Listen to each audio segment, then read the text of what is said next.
Hello, in today's video I'm gonna try to see if I can make my old Merrell hiking boots waterproof again with 303 Fabric Guard.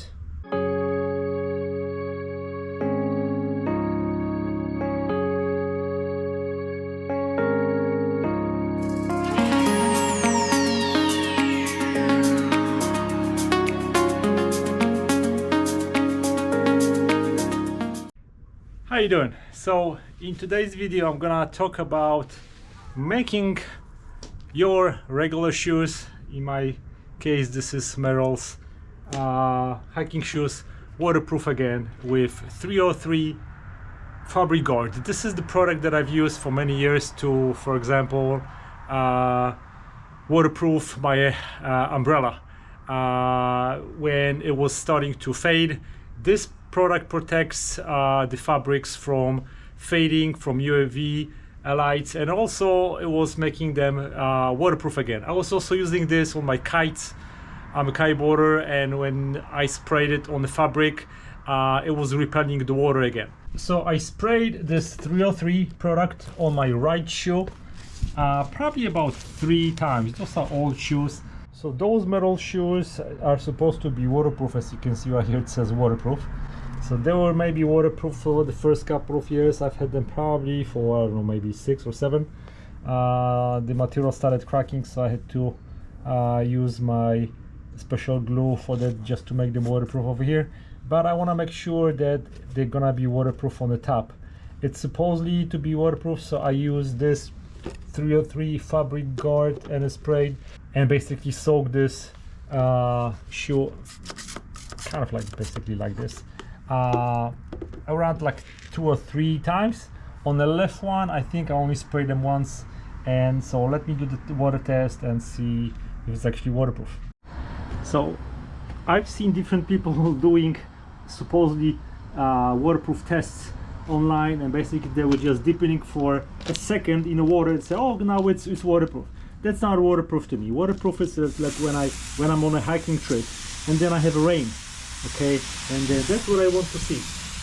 Does this shoe is going to be repelling the water? And if I do this, I want the water to be out. I don't want the material to soak the water, and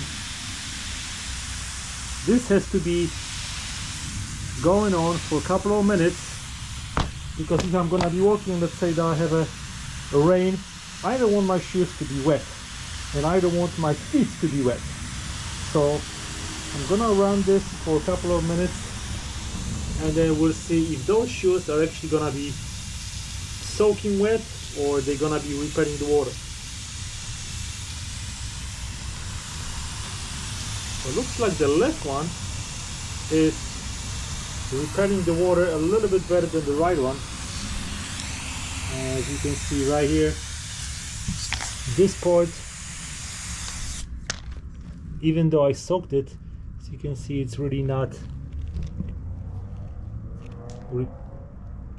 As you can see, this part is not actually beating any water. So,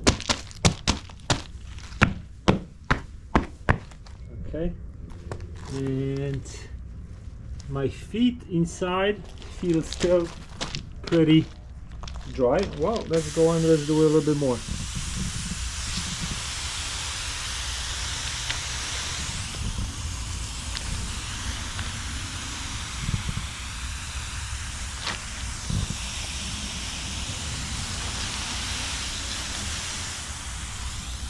You can see this is still beating. Rain is raining.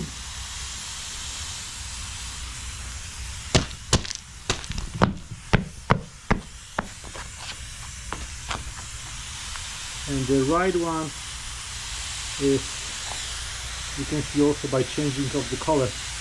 Whatever is wet is changing the color. Whatever is not soaking the water is beating. There we go.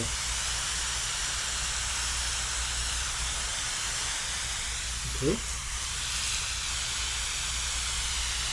So this is the real water test. and not dipping the shoe in the water for half a second and telling, oh, it's waterproof. It's not waterproof. If I'm gonna be hiking, I don't want to have my feet and socks soaking wet. Waterproof should be waterproof. Okay.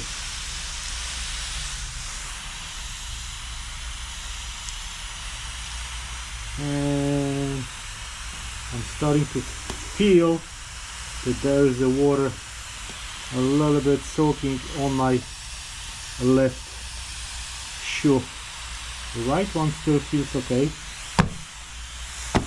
I don't know if it's soaking somewhere from the side, but I definitely start feeling that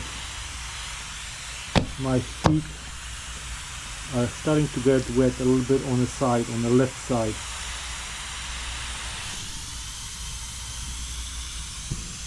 And as you can see, the shoe is not beating the water anymore. So it only took what, a minute or two, and right now I'm starting to feel that it's soaking. And now I'm starting to feel after what, 4 minutes, that my feet are getting wet. So conclusion, 303 is not making material waterproof. So I need to go and do another test, dry them out and buy something else. Thanks for watching, guys. Hope you like my video. Give me a thumbs up if you like it. And I'm gonna do another test with a different product. I saw some kind of a product that is based on wax. So I'm hoping that if I'm going to go and put that wax on those shoes, maybe that's gonna make it waterproof. Alrighty guys, thanks for watching. Goodbye.